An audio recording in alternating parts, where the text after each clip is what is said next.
I'm an Australian guy living here in Belarus, and if you're watching this video, I probably don't have to tell you that dating, relationships, marriage, family, etc. in the West is in a very difficult situation, right, to say the least. It's pretty much entirely dysfunctional. And what this video is about specifically is the number of guys that I know who don't know each other, right, are all coming to this same conclusion. The amount of guys, especially in their 30s, that are prime age. They're often attractive, smart, high income, sociable, personable, good sense of humor. They're like the top, I don't know what percent, 5%, 10%. They're kind of ticking all the boxes that men are told that they need to be to get a woman. And essentially, they're all opting out of dating, and they're all doing this from this kind of really rational viewpoint, right? So they're not saying, you know, fuck women, man, fuck chicks, this is bullshit, fuck this. It's not this kind of bitchy attitude. It's a very rational attitude that guys are coming to over the course of several months and even years. And essentially what they're saying is the same, right? So they're saying, okay, I've got this. I have the internet, I've been overseas, I know my global value, yeah, and I can also see women everywhere in the world, and I can see the women in front of me's global value, and I can see what I'm bringing. I'm bringing what women want, yeah. I can take care of them financially, I can protect them, I can bring a house, I can entertain them, I'm very suave, charming, blah, blah, blah, blah, blah. So they have some kind of awareness that they have a lot of choice, and of course their lives reflect this. They have multiple girls kind of floating around. But they're weighing up this, like, if you want to call it a value exchange equation, and they're seeing all this stuff that they're giving, and then they're looking on the other side as to what they're getting, and they're essentially getting nothing. The woman really doesn't enrich their life at all. And most guys are saying that women effectively bring their vagina, and that's it, right? And of course, at that age, you've seen a lot of guys get married, and you understand what happens, right? The guy and girl get together, the sex kind of bonds them, the bonding hormone. Then after a while, the woman doesn't want to have sex as much. She becomes more controlling, more manipulative, etc., etc. And essentially, the man is an accessory in her life. So we live in quite a matriarchal, gynocentric culture, in case you hadn't realized. So this is what I'm hearing from guy after guy after guy. And again, these are not incels, right? These are not dudes that can't get laid, that are angry at the world. These are guys who have the choices, and they're realizing that, hey, my time is valuable, and I don't want to waste my time with these girls. Now, this is a real problem, right? Because you kind of get to this point, again, there's no anger here. They're not like, you know, fuck. They're just like, oh man, this is kind of sad. Now what do I do, right? And this is exactly what this video is about. It's for you guys in this position. And I'm going to go through a few scenarios of how deep you are down this rabbit hole. I'm going to give you a few different scenarios and tell you what you should do, what your best option is, because it's bloody difficult. In the end, I think we all want to have children, and the second half of your life, like post 40, you're doing that without a family and children.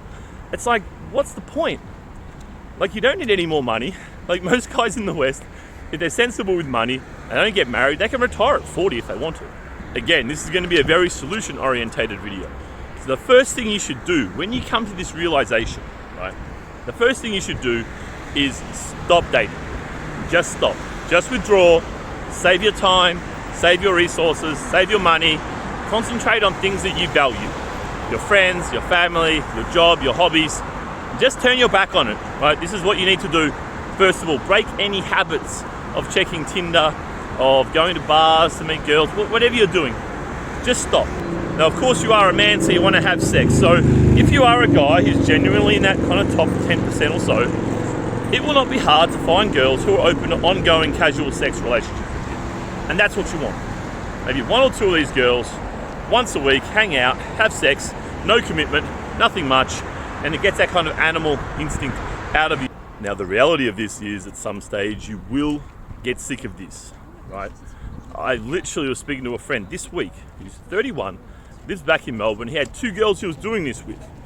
Once a week they come over, blah, blah, blah. And he's like, you know what? That 3 hours, I got to talk to them for an hour, have sex for an hour, talk with them for another hour. They're not really providing any value to me. Like, they're coming over, I'm cooking for them, It's my house, it's my food. I'm the one that's talking mainly to entertain them, blah, blah, blah. And it's like, I'm not getting anything. So I think you'll find this eventually, that you'll have casuals for a while, regulars for a while. This is what I did before I left Australia. This was my definite modus operandi for several years before I left Australia. Now this is only entry level stuff. This is when you've just realized, and you've actually fully realized, you're not just thinking about like, oh, maybe it's not worth it. You fully realize it's not worth it. That's what you should do, right? That's the first step. We can call that level 1, right? This is a realization that it's not good and it's not worth it. Level 2 is a guy who realizes, you know what? Actually, there's women around the world who I can get involved with, who would be worth it with. So at this point, you have no beef with your culture, you have no beef with your society or country or culture, anything like this. At this stage, you're just thinking, the chicks, the women, they're not that good. In fact, they're pretty crap, and in other countries, they're significantly better on average. You've got a number of options here. Let's explore them. The first one is to look at micro communities inside of your country, right? Especially if you have a certain ethnicity about you that's a minority in your country. Look in that society, in that kind of micro culture first. Do consider different religious avenues as well. And if this all doesn't work, because you've probably tried this already, then you'll need to go overseas.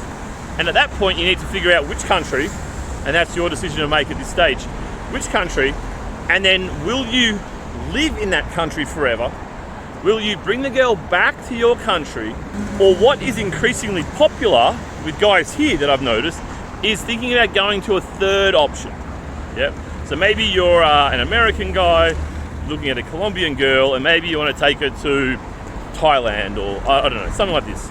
So this is really, really simple. This is a very simple equation. Just go and do it. Learn what you can about their culture, learn what you can about their dating. Don't just jump in and take the first girl. That's the most important thing. If you're going 6 months to Colombia or 6 months here, don't get on online dating and take the first half-decent girl that comes along. Understand what your value is in that market. Date multiple girls to learn what they're like, to learn what traits go with what and what's kind of normal and what's therefore better than normal and desirable. The next kind of guy is a level 3 guy. And this guy is political. He's kind of angry. He's very aware of the culture wars, which you're probably aware of as well. He's aware of this. He's aware of a lot of the laws being very gender biased towards women, away from men. He's very aware of declining culture. He's kind of angry about it. Yeah, he's pissed off. He's like, hey, I thought this was going to be good. I thought this was my life, and now I see that it's going to be very hard for me to live here and have a family in the future, right? So this guy is very political. He's always talking about the latest political culture war topic. At the moment, it's drag queens reading children books or something. And transgender competing in women's sport. This kind of hot topic, which of course for me, honestly, it's just a distraction. This shit doesn't matter at all, but in my opinion. But a level 3 guy is preoccupied with this stuff. He's angry. He's sharing links to articles about this with his friends and blah, blah, blah. So if you're this guy, well, then it's easy. Just leave the country, mate. If you're not upset about it, if you're pissed off, just leave the country. But do remember that every other country in the world is catching up fast. Right? The powers that are pushing this agenda in your country are in everywhere. Even here in Belarus, where the president, the Americans want to overthrow the president desperately. The president's thrown out all the NGOs. It's Pride Month at the moment. There's not a rainbow flag to be seen. I tell you what, despite all this, there's still got a lot of influence in here, right? Through the universities, through pop culture, through media and so forth, right? You can't escape what's happening. So don't be idealistic. If you're a level 3 guy, this is what I'm seeing a lot of. Level 3 guys who are so idealistic that, oh, America's shit and whatever, Belarus or Thailand or Mexico are good. That's where good people are, and religion and good girls, good traditional girls. It's not that black and white. Yeah, that's my advice to you. Don't be idealistic, because for some reason people who get involved in politics in this way and have a strong opinion, either side, left or right, tend to have some kind of black-white mentality. It's all good, it's all bad. They like to kind of have this narrative. So just leave your country, but really do your homework, because these other countries have a lot of negatives. And as I say, they're catching up. Economically, they're all catching up. but also in terms of culture, they're kind of catching up as well. All right, level 4 guy. This is the guy who is a deep thinker. This guy's considered this for a long time. He's not angry, right? Level 3 guy, he's angry, he's pissed. Level 4 guy is just like, hey, this is how the world is. It's a rough place. It's always been a rough place. People have persecuted each other. People have done just horrible things to each other since the beginning of time, right? He understands that. He understands that we are in a unique situation where we're having a deculturalization of the world. Yeah, we're removing every existing culture, getting rid of all traditions, and we're implementing this kind of more one world, one culture, kind of globalist, postmodern thing. And again, he's not angry about it. He just sees that's what's happening. You know, things like this have happened before, not exactly the same, but you know, we have had communism that was kind of similar in a lot of ways. Now, I'm meeting quite a few of these guys, and this is what they're seeing. So you'll know if you're this guy. Again, you're not angry. You have a deep theoretical understanding, but are not passionate about it. You see what it is, and now you're looking for solutions. The solutions I'm hearing are almost always religion. Almost always religion. Christianity, Islam. If you have an ethnicity or a cultural connection to another traditional culture, you may go back there. I had a friend recently who's gone back to his small village in India because he's like, mate, the West is screwed. Like, he's dated some girls and it's like, these girls can't be my wife. How am I going to raise children here, right? He's gone back to the village in India and he's wrapped. He's got an arranged marriage. He's with his family and he's having a great time. So guys are looking for religion. They're looking for not just a religious girl, but a religious society and like a system to go into. And what's really interesting with this now is that guys are thinking, hey, you know what? As long as we're involved in the economy, we can be controlled. And a market economy tends to break people up. It breaks up families into individual economic units. It turns us into consumers and individuals, right? So guys are observing, oh, consumption is bad, right? Creating a culture based around consumption is bad. It makes us narcissistic. It makes us selfish. It makes us unstable. It erodes our morals because all we're doing is thinking about the next dopamine hit from the next something that we can buy. And it kind of manipulates this thing inside of us where we want to compete with people. So now we're all competing over who has the latest whatever gadget. And individualism, right? We're all worried about ourselves. My friend just said this to me half an hour ago. It's like everyone wants to, he's in Melbourne. I was talking to him on the video call on the way here. And he's saying, mate, it's like everyone wants to be the main actor of the show. It's their show and they're the main actor. So we don't have empathy. There's no sense of community. This is all broken down. So guys are realizing, oh, core to happiness, core to humanity is a society. It's a community. People believe and think the same thing and they work together as a team. There's no sense of me, you, yours, mine. It's ours, right? And I'm not preaching communist stuff. Oh, God fucking no. What you definitely want at this level and what guys are talking about is a decentralization, yeah? So at the moment in the West, the powers are very centralized. You can see quickly, they all work together, right? You look at recent political things such as COVID and Russia-Ukraine, and you can see how quickly the businesses, the governments, the NGOs, the pop stars, they all move together in the same direction like this, right? So it's all very, very centrally controlled. And of course, communism is another level of that. I mean, communism is just like a handful of dudes run friggin' everything, right? So you don't want to go down that path at this stage. Everyone I'm talking to is thinking decentralization, small community, and kind of off the grid in terms of economically. So you want to be economically self-sufficient.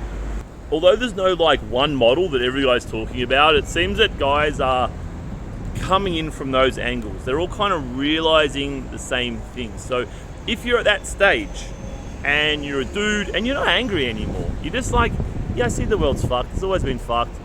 People are horrible to each other. There's probably mass persecution, depopulation on the way. All this stuff is in play. You're not like angry. You're not obsessed. It's not keeping you up at night. You just accept this is the world and this is what happens.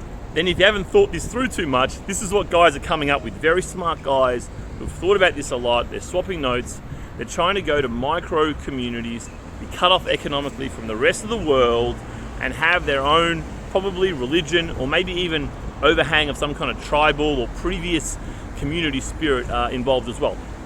If you are still watching this, it's a topic that obviously interests you. So identify where you sit Are you a level 1 guy, level 2, level 3, level 4?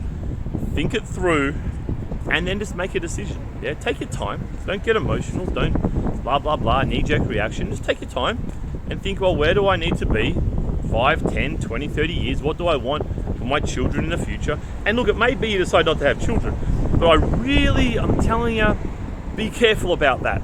I understand the logic, and if it was my option to have children in the West or not have them at all, look, I'd probably not have them at all as well, so I do grant that. But what do you think you're going to do in that second half of your life? Like, realistically, if you don't have strong community, strong people, strong connections, relationships around you, including children, including your neighbors' children, your brother's, sister's children, your friends' children, if you don't have that around you, right, you're in for a pretty lonely life. Trying to buy your third sports car, trying to buy a bigger yacht. You don't want to be in this stupid, backward, dopamine hit, consumption-driven mindset when you're in your 50s and 60s and carrying on, right? So I do really encourage you to explore your options when it comes to having kids, and only snip if you really have to, right? If you really have to. All right, that was a little bit of a dark topic, but sometimes you kind of got to face reality, right? You got to be a bit of a grown-up and face reality, because we do live in an interesting time of changing culture and social engineering and so forth. It is a fascinating time to be alive, and it's all largely unprecedented as well.